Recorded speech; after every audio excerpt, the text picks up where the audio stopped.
नमस्कार दोस्तों, आज हमारे चैनल चेंज इंडिया पर दार्शनिक प्रेमजीत सिरोही जी के साथ मैं कुछ चर्चा करने वाला हूं। हमारा विषय है आचार्य प्रशांत का एक वीडियो हमने देखा, जिसमें जनरली उनके सभी वीडियो में एक ही मैसेज होता है कि पॉपुलेशन को कंट्रोल कीजिए, शादी विवाह मत कीजिए, एक से ज़्यादा बच्चे पैदा, ऐसे तो बच्चे पैदा करने से ही सीधे मना करते हैं। भोग विलास जीवन मत जियो, जीवन में उच्चतम लक्ष्य रखो। अब लक्ष्य वो क्लियर बताते नहीं है क्या है, और मुक्ति के लिए प्रयास करो, नॉनवेज मत खाओ। तो ये सब, जबकि प्रेमजीत सिरोही जी की बातें सुनने से ऐसा लगता है कि उनके संपूर्ण समाधान में हर एक व्यक्ति को आज़ादी होगी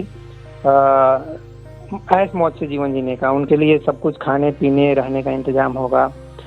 तो ये दोनों चीज़ें कंट्रडिक्शन लोगों के मन में पैदा कर रही है कि भाई आचार्य प्रशांत एक तरफ मिनिमम खर्च करने की बात कर रहे हैं, मिनिमम कंज्यूमर की बात कर रहे हैं, और दूसरे तरफ आप पूरे भोग विलास के साथ जीवन जीने की बात कर रहे हैं।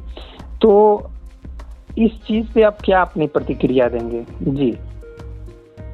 जी हाँ, चूँकि उनको वो आज के सिस्टम के हिसाब से सोच रहे हैं, जैसा आज का सिस्टम है, और आज के सिस्टम में मैनेजमेंट बहुत ख़राब है। आप देख ही रहे हैं कि पेड़ बेतहाशा कट रहे हैं, लेकिन लगाने का कोई मैनेजमेंट है नहीं, है ना।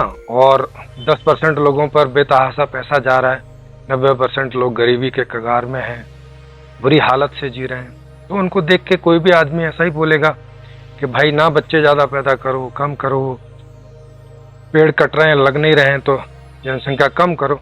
तो यही कोई भी आदमी बोलेगा जो आज की सिस्टम के हिसाब से सोचेगा, जिसके पास कोई नया मैनेजमेंट, कोई नया आइडिया नहीं है। तो वो बात है। अब चूंकि मेरे पास नया आइडिया है, नया मैनेजमेंट है, तो उसमें जनसंख्या कोई समस्या नहीं है।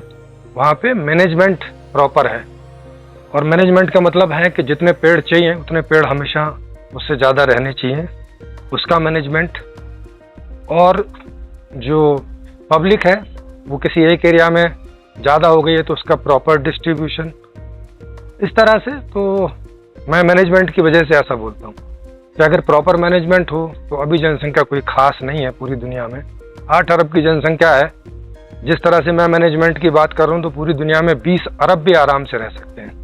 जी, लेकिन जैसा कि वो बताते हैं कि एक बच्चा लगभग 2000 पेड़ के बराबर होता है, मतलब जितना कार्बन डाइऑक्साइड ये छोड़ता है उतना 2000 पेड़ अगर हम लगाएंगे तब जाके वो उतने कार्बन डाइऑक्साइड को अब्जॉर्ब करेगा। तो इस चीज़ को आप कैसे देख, मतलब पॉपुलेशन को कैसे भी कंट्रोल करना ही पड़ेगा, इस चीज़ पे आप क्या बोलेंगे? हाँ, तो बता तो रहा हूँ। अब ये तो वो गलत कैलकुलेशन दे रहे हैं ना, ये तो पूरे जीवन की कैलकुलेशन है, एक दिन की थोड़ी ना है। अब और पेड़ तो लगातार ऑक्सीजन दे रहे हैं, आदमी भी लगातार कार्बन डाइऑक्साइड छोड़ रहा है। तो ऐसा थोड़ी है कि एक आदमी के लिए 2000 पेड़ चाहिए, ऐसा करके तो कोई कैलकुलेशन उनका ठीक है नहीं। नहीं, गूगल पे भी तो इस तरह का कैलकुलेशन दिख रहा है ना। गूगल पे भी आप सर्च करेंगे तो वहाँ पे दिखता है कि एक व्यक्ति लगभग 2000 पेड़ के बराबर कार्बन डाइऑक्साइड छोड़ता है। कैसे छोड़ेगा, मुझे बताओ, कैसे छोड़ेगा? मतलब अब गूगल इसका मतलब उसको ग्राम में मेजरमेंट कर रहा है कि कितने ग्राम दिन भर में एक आदमी कार्बन डाइऑक्साइड छोड़ रहा है। और 2000 आप थोड़ा देखो ना, इतना बड़ा पेड़ है वो, और इतना छोटा सा आदमी है। ऐसे 2000 पेड़ मतलब उतना ऑक्सीजन छोड़ेगा एक दिन में जितना एक आदमी एक दिन में कार्बन डाइऑक्साइड छोड़ देगा। कोई तो तुक होनी चाहिए ना। वैसे ही अब या तो वो कैलकुलेशन गलत कर रहे हैं, या कैलकुलेशन कोई लंबे समय की कैलकुलेशन है, एक दिन की नहीं है।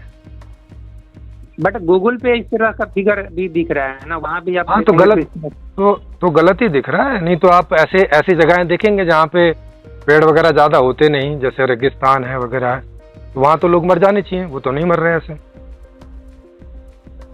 तो ये मेरी समझ में कहीं ना कहीं कैलकुलेशन में गलती है। तो इसका मतलब रेगिस्तान में दूसरे जगह से ऑक्सीजन सप्लाई हो जा रहा है पूरा। इतना थोड़ी हो जा रहा है, सफोकेशन भी तो होना चाहिए। तो आप मतलब इसको नहीं, थोड़ा सा समझिए ना। ये कह रहे हैं कि भाई एक आदमी 2000 पेड़। अब ऐसी कौन सी जगह है भारत में कि जहाँ पे जनसंख्या है और वहाँ पे एक आदमी के हिसाब से 2000 पेड़ हैं, तो वहाँ पूरी नहीं पड़ रही, तो रेगिस्तान में कहाँ से ऑक्सीजन चली जाएगी फिर, इस हिसाब से देखोगे तो। तो उसी उसी वजह से तो क्लाइमेट चेंज का प्रॉब्लम आ रहा है और पॉल्यूशन बढ़ रहा है उसके वजह से। अरे तो सर उस हिसाब से तो ऑक्सीजन कभी की खत्म हो जानी चाहिए ना, होनी नहीं चाहिए आज के दौरान, आज की दुनिया में तो 150 करोड़ जनसंख्या है भारत की, और भारत में पेड़ों की संख्या गिनो तो आपको पता, आपको लगता है कितने पेड़ होंगे? 150 गुणा 2000, कितने पेड़ होंगे हरे भरे? अब उतने पेड़ तो नहीं है, तो आपका जो सिद्धांत है लगभग चार्वाक सिद्धांत के जैसा है, मतलब खाओ पियो ऐश करो। खाओ पियो ऐश करो तक ठीक है बिल्कुल, और काहे के लिए जिंदगी है? और आप क्या करना चाहते हो खाओ पियो ऐश करो के अलावा? तो आपके हिसाब से हमारे जीवन का लक्ष्य क्या होना चाहिए, मतलब क्या है, what is the purpose of life? ये भी एक इम्पोर्टेंट क्वेश्चन है। सुखी रहना, एंजॉय करना। और हमारे अंदर जैसे कि कुछ कला जैसी चीज होती है, टैलेंट, मतलब सिंगिंग का चाहे राइटिंग का। हाँ वो भी एंटरटेन है, वो भी एंटरटेनमेंट है। कुछ जो करने की इच्छा करे वो करो, जो खाने की पीने की इच्छा करे वो खाओ पियो, जो जानने की इच्छा करे वो जानो। मैंने ज्ञान कर्म भोग में से जब जिसकी जैसी जितनी इच्छा उठे उसकी पूर्ति होती रहे, यही सुख है। अच्छा, तो लाइफ का उद्देश्य खाओ पियो ऐश करो ही है। बिल्कुल, खाओ पियो ऐश करो, जानो, खेलो कूदो करो, इस तरह से। लेकिन हाँ, ये धर्म दर्शन अध्यात्म ये भगवान की बात करता है, परमात्मा आत्मा, ये सब की बातें क्या है? मतलब इसमें आपको कुछ मीनिंग लगता है कि सब मीनिंगलेस बातें हैं? हाँ, अभी तक के तो दर्शन है वो तो सब मीनिंगलेस ही है, लेकिन मैंने एक दर्शन दिया है वो पूरा मीनिंगफुल है। आप तो एक व्यवस्था दिए हैं ना, वो दर्शन तो नहीं है ना? मैंने एक दर्शन भी दिया है, एक व्यवस्था भी दी है, 2 किताबें हैं। अच्छा, और ये जो पुरानी किताबें हैं, वेद वेदांत उपनिषद भागवत गीता पुराण, ये सब, इन सब किताबों का क्या उपयोगिता है आज के समय में आपकी नज़र में? मुझे तो कुछ लगी नहीं, मैंने भी पढ़े हैं ये, लेकिन मुझे तो अपने जीवन के लिए कुछ उपयोगी लगी नहीं।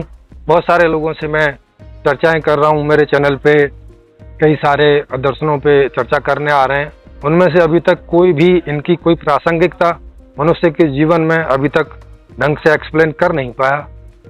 देखो फिर कोई आएगा तो कोई करेगा, अभी तक तो की नहीं किसी ने, और मुझे भी नहीं लगती। तो आपकी नज़र में धर्म की परिभाषा क्या है?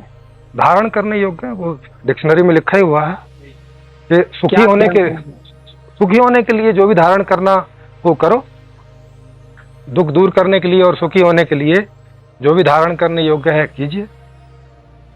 जैसे अच्छा भोजन, अच्छे स्वास्थ्य के लिए अच्छा भोजन धारण करना स्वास्थ्य के लिए बढ़िया है, तो अच्छा भोजन धर्म हो गया, खराब भोजन अधर्म हो गया, है ना, इस तरह से।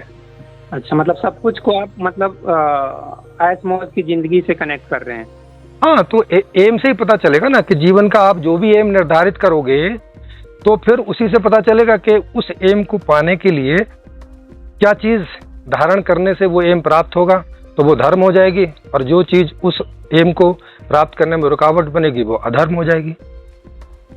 अच्छा, जन्म और मृत्यु को किस तरीके से देखते हैं? ये भी धर्म और अध्यात्म का बहुत इम्पोर्टेंट सब्जेक्ट है। तो जन्म, लाइफ एंड डेथ एंड पुनर्जन्म, पूर्व जन्म, ये सब चीज़ों को आप किस तरीके से देखते हैं?